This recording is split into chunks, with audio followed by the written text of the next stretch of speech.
He said it loud enough for the whole table to hear. "Don't mind her, she's just army trash." My father. At my wedding.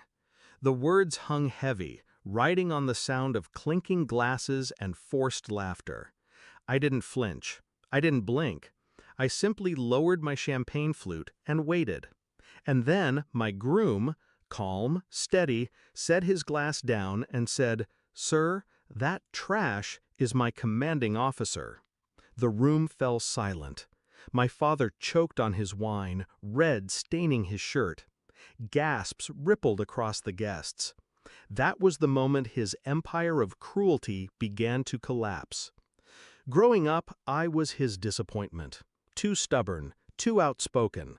Too much like a son, he'd say, but never in praise. When I enlisted, he laughed. "You'll come crawling back. Girls like you don't last." When I made rank, he sneered.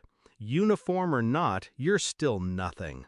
And when I came home on leave, his favorite toast was always the same: "To my mistake of a daughter."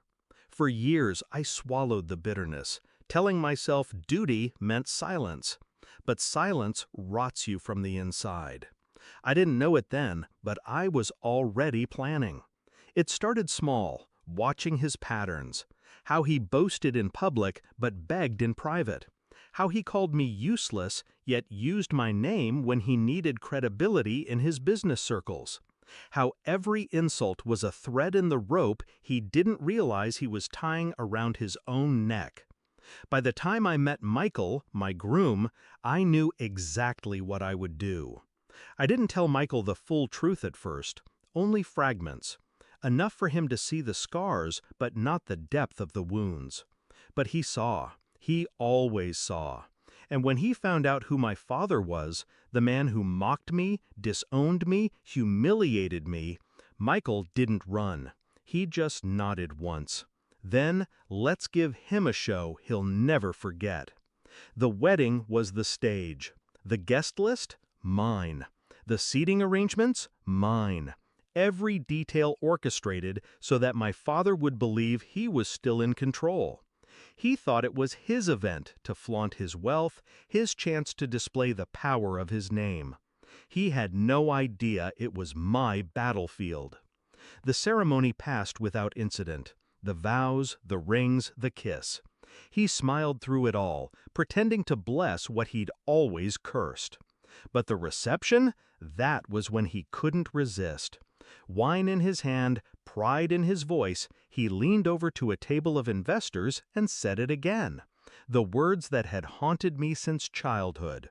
"She's army trash." I felt every eye turn toward me, and I let them, because the trap was already set. Michael's response wasn't rehearsed. It didn't need to be.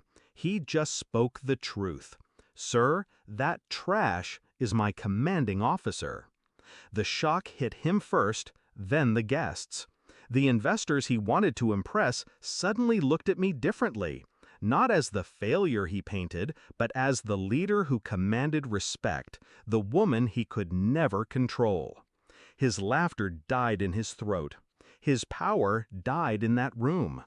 I didn't stop there. The next morning, the papers ran with the story. Photos of him mid-choke, headlines praising the bride who outranked her groom, who commanded soldiers and silence in the same breath. The investors pulled out of his deals. His credibility dissolved.